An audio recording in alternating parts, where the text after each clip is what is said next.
Tudo bem, meu irmão, minha irmã? Obrigado por você ter me acompanhado aí nas últimas quartas-feiras. E devido à bênção de o sermão e os estudos que a gente fez ter, ter ajudado, ter abençoado algumas pessoas, eu resolvi fazer esse vídeo que vai ser a parte 1 de 4 vídeos. Vai ser, o tema no caso vai ser sobre o processo do teu conhecimento do teu chamado, do conhecimento do plano de Deus para ti, né? Tanto na parte desse mundo, né? Teu chamado para esse mundo, teu chamado para a área espiritual e a área também que tem a ver com o lado financeiro e emocional. Então esse vídeo vai ser o primeiro de 4 que eu vou estar postando, né? Conforme a gente vê que abençoa as pessoas, a gente quer repartir aquilo que Jesus nos dá, né? Como a gente recebe de graça, como Jesus diz, de graça recebeu, de graça a gente dá. Então, a gente vai estar estudando a história de Davi. Davi, ele, se você for em Israel, Davi, ele deixou a marca para sempre na história de Israel. Para tu ter uma ideia, se tu for num hospital lá em Israel, tu vai ver que tem o nome Davi, né? Se tu for num hotel, o melhor hotel lá que tem em Israel é King David, então leva o nome de Davi. Davi se tornou sinônimo do que tem de melhor. Ele se tornou um símbolo de líder, se tornou um símbolo de um estadista, se tornou um símbolo de alguém do melhor rei, né, que Israel teve aí. Então, tudo que Deus escreveu na palavra dele tem a ver contigo e comigo. E se Deus deixou a história de Davi, é porque essa história ensina algo importantíssimo para mim e para ti. Eu comentei que a gente está estudando Apocalipse, só para você fazer o link, né? Eu comentei que a gente está estudando Apocalipse, e a ideia ali de Apocalipse 1, verso 6, é que quando você aceita Jesus, tu é revestido de uma honra muito grande, de ser chamado aí príncipe, né? E tu ser chamado de sacerdote. E conforme eu mencionei, quando tu aceita Jesus, tu está aceitando uma aliança, tu aceita uma aliança com ele. E essa aliança, ela tem bênçãos materiais para esse mundo e bênçãos que não tem como comparar com a eternidade. Tu vai receber bênçãos para sempre. Então, só o fato de tu aceitar essa aliança, tu já recebe um título real, né? Só que, provavelmente, agora que eu estou conversando com você, você talvez sinta que não está desfrutando bênçãos abundantes, né? Tu não está desfrutando aí de coisas que uma realeza desfruta, né? Então, a minha ideia é estudar os 4 processos que Deus usa para você alcançar também os benefícios, porque Deus te dá o título e existe um processo para você receber os benefícios desse título, né, que é filho de Deus, príncipe e sacerdote, né? Então é essa a ideia. A gente vai nesses 4 vídeos. Eu não quero me delongar muito nos vídeos, não quero fazer vídeos muito grandes, né? Mas a ideia é você entender primeiro o teu chamado. Por que tu nasceu? Por que Deus te plantou aqui nesse mundo? Qual o objetivo? O que Ele quer que tu leve para o céu, né? Então, eu sugiro você pegar papel, caneta ou no celular, você anotar esses 4 processos, porque assim como mudou a minha vida, tenho certeza que vai estar mudando a tua também. Se você está com a tua Bíblia aí, né, eu sugiro que você pegue a sua Bíblia, se você tiver, ou também no celular, no tablet, você abre em 1 Samuel, capítulo 16. Abra sua Bíblia aí em 1 Samuel, capítulo 16, verso 13. Tá? O que a palavra de Deus fala? Diz assim: tomou Samuel o chifre do azeite e o ungiu no meio de seus irmãos. E daquele dia em diante, Olha que interessante, o Espírito do Senhor se apossou de Davi. Então Samuel se levantou e foi para Ramá. O que acontece? Davi ele tinha matado um urso e um leão. Só de Deus acompanhar a vida dele.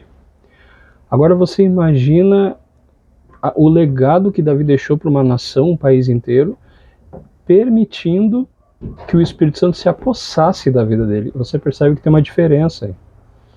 Existe uma diferença de Deus te acompanhar, e às vezes tu vê pessoas que fazem grandes coisas no mundo, que revolucionam a tecnologia, revolucionam a filosofia, a ciência. Essas pessoas fazem grandes coisas.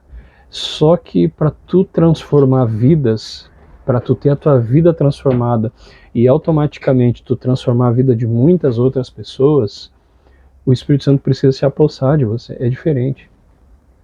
Ele toma conta, ele vai te conduzir de forma completa. Todas as circunstâncias da tua vida vão ser dirigidas por ele. Então é diferente. É algo muito mais profundo, né? E eu queria que você anotasse aí num papel, numa caneta, porque o primeiro estágio, vamos dizer assim, a primeira fase do processo que Deus usa com você é o processo emocional, tá? Você anota aí, emocional. Você concorda que ninguém nasce pronto, né? Quem dera se a gente nascesse adulto, quem dera se a gente nascesse pronto para as coisas da vida e conseguisse ter um sucesso atrás do outro e tal, e ganhar salvação de forma fácil, né? Mas não é assim. E eu vou te contar uma coisa, que tudo que nasceu pronto nesse mundo aqui deu errado. Você pega lá Adão, né? Adão ali ele foi criado por Deus. Deus formou o barro, né? A expressão hebraica, ela dá a entender que Deus não só formou o boneco, mas formou também os detalhes, que são os ossos, músculos, tendões e etc. A expressão hebraica dá liberdade para a gente pensar dessa forma. E aí Deus ele formou o boneco Adão, soprou o fôlego de vida nas narinas dele e ele nasceu adulto, nasceu pronto. E aí, na primeira provação, na primeira tentação, ele cai. Aí tu vê a diferença do segundo Adão. O segundo Adão, a Bíblia fala de 2 Adãos. O segundo Adão, que ele é uma semente que é colocada na barriga de Maria. E ali ele vai sofrer todo o processo do crescimento. Todo o processo. Ali, ele vai passar pela infância, adolescência, fase adulta. Você percebe que a gente sabe que o segundo Adão, que é Jesus, ele nunca pecou. Satanás nunca destruiu ele. Porque começou pequeno. As coisas de Deus, as coisas que são realmente de Deus, elas começam pequeno. Elas iniciam minúsculo, do tamanho de uma semente. Então valorize os pequenos começos. Valorize os pequenos inícios, as coisas pequenas que você tem, porque é de Deus. Porque no reino de Deus, as coisas nesse mundo aqui, no reino de Deus, tudo começou pequeno. Jesus teve que trabalhar com 13 anos, porque José, o pai dele, morreu cedo, né? E ele teve que passar na infância e na adolescência. É curioso que na infância e na adolescência são as 2 fases que a gente carrega os maiores traumas. Quando a gente é adulto, a gente até supera os problemas. Mas quando a gente é criança, adolescente, é muito mais difícil. Tem gente que carrega seus traumas por toda a existência aqui nessa terra, porque não conseguiu superar traumas na infância e na adolescência, que são as 2 fases que emocionalmente você é mais frágil. Na infância se desenvolve o que a gente chama de comparações, né? Na infância a criança começa a despertar nela o sentimento de por que a comparação, por que o fulano tem e não tem? Por que que eu sou assim e o outro não é? Né? Por que que o meu pai, minha mãe trata meu irmão de um jeito e a mim de outra forma? Por que que meus pais tratam melhor os de fora do que a família? São as comparações, e na infância você desenvolve isso. Mas infelizmente tem adulto, né, que fica preso nessa fase, e mesmo depois de adulto ele fica se comparando, dizendo, olha, por que que a vida é assim, e a minha é assim, por que que a vida do outro é assim, e a minha é desse jeito? É da infância isso. E na adolescência você não tem filtro. O adolescente não tem filtro, ele está aprendendo a ter filtro. Então ele é muito sensível, tudo ele acredita. Só você falar uma coisa ruim para o adolescente, ele acaba acreditando. Você chama um adolescente de gordo, por exemplo, você chama um adolescente aí de feio. Se fala para mim que eu sou feio, eu vou dizer, irmão, inveja é pecado. Porque o adulto, ele já tem essa resistência, ele desenvolve essa habilidade, esse filtro de que, não, eu já sou muito amado. E eu sou muito amado, então eu não tenho necessidade de afirmação dos outros para me sentir bonito. Já o adolescente, ele entra em depressão, ele fica mal, ele acaba se fechando num quarto e aí começa a dizer por que que eu sou gordo, por que que eu tenho espinha, as meninas por que meu cabelo não cresce, né? Então, e tem pessoas que ficam presas nessa fase e carrega para a fase adulta. Por isso que com Deus você vai precisar de um processo de amadurecimento emocional. Você vai precisar passar por um processo de maturação para que, eu não sei se eu estou conversando com um adolescente agora, não sei se tem uma criança agora me ouvindo, não sei, a maioria crê que vai ser adulto, mas você talvez seja adulto e você está carregando essas coisas da infância e da adolescência. Então, Deus ele precisa te fazer sair dessa fase, no sentido ruim. A Bíblia fala que a gente tem que ser como criança para ir para o reino dos céus, mas tem as coisas, as fragilidades da infância que não vale a pena carregar. Para a vida espiritual não é bom carregar. E Davi passou exatamente por isso. Davi ele passou pelo processo de amadurecimento, mas foi muito difícil para Davi. Eu não sei se você parou para refletir, mas quando Samuel foi na casa de Davi, você lembra onde é que estava Davi? Davi estava lá com as ovelhas, estava lá no celeiro, estava com os animais. Por que que uma família come na mesa e o filho mais novo come no celeiro? Por que que todos os filhos de Jessé comiam na mesa, comiam comida boa, e o filho mais novo tinha que comer com os animais? E a situação piora. Por quê? Por quê? Que quando a visita mais ilustre do país, que na época era uma teocracia, né? Deus governava através de Samuel, que era um profeta. Então, Samuel era a pessoa mais importante do país. Agora tu imagina comigo, a pessoa mais importante do país vai visitar a tua casa e tu é filho e não é convidado. Tu é filho e não é convidado. E tem coisa errada, é uma família disfuncional. Jessé, ele fazia acepção. E aí Samuel chega na casa, né, ungido por Deus, ali mandado por Deus, pega o chifre de carneiro, enche de azeite, que era a forma como eram ungidos os reis, sacerdotes não, eram ungidos sacerdotes de outros países, né, era ungido ali as grandes autoridades, né, era uma maneira, a cultura da época.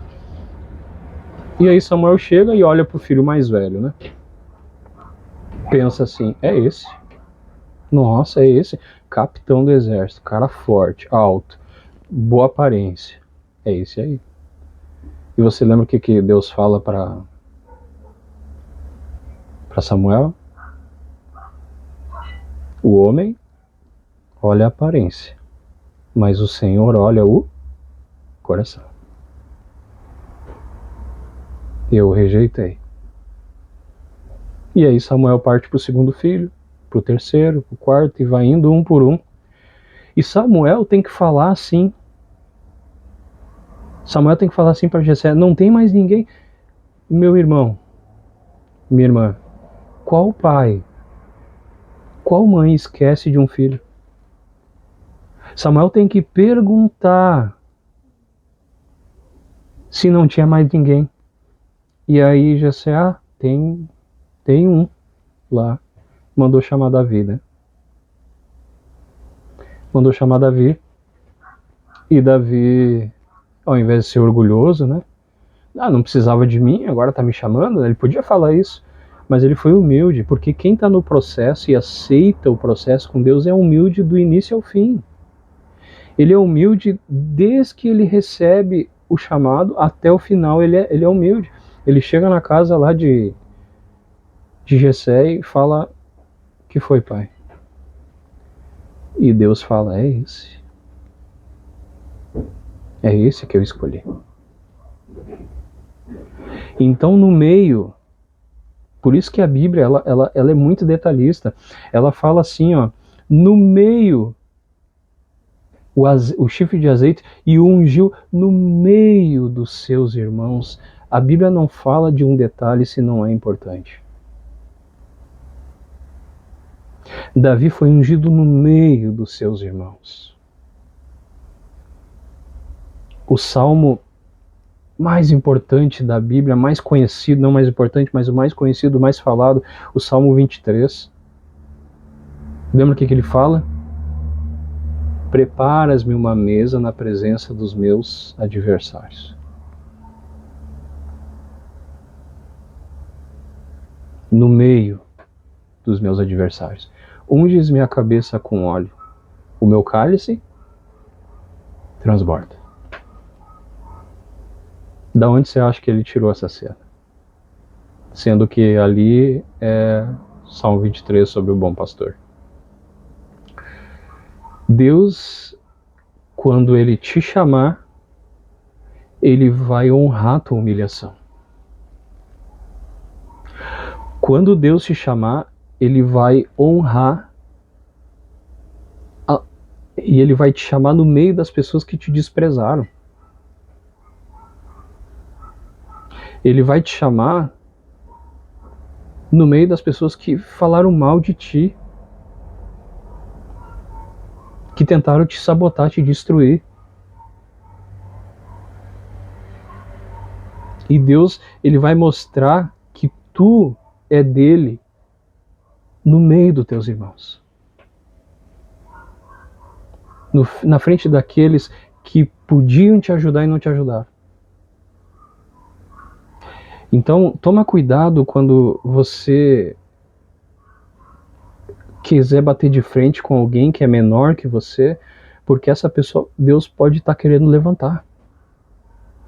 Deus pode estar querendo erguer essa pessoa. E você está lutando não é contra aquela pessoa que é menor que você. Você está lutando contra uma pessoa, a pessoa de Deus. Você está lutando contra o Deus do céu. Só que eu quero que você avalie uma coisa. Deus, ele tem um pacto contigo. Só que ele tem um pacto com a tua realidade, com as coisas que você sofre de verdade. Ele não tem um pacto com coisas que você acha que acontece. Eles estão falando mal de mim, na minha igreja não me recebe, as pessoas não me tratam. Analise bem se é real os sentimentos que você tem passado. Porque se são reais, se eles estão acontecendo, essa primeira reflexão sobre o amadurecimento emocional, eu vou te falar, Deus tem um chamado para você. Esse vai ser o tema da parte 2 de 4 vídeos aí. Aceite. Você não precisa ser de religião nenhuma. simplesmente se ajoelha do lado da tua cama e só fala assim, só isso: Senhor Jesus, eu aceito o Senhor como meu Salvador pessoal. Eu aceito o Senhor como meu Senhor da minha vida, meu Salvador. E hoje, em nome de Jesus, eu vou te falar uma coisa. Deus vai fazer um pacto contigo. Espero que você esteja preparado. Espero que você queira isso para a sua vida. Na próxima semana, a gente vai estar postando aí o vídeo 2, que é sobre a primeira honra, quando você recebe o chamado. Te espero até lá e eu vou estar orando por você.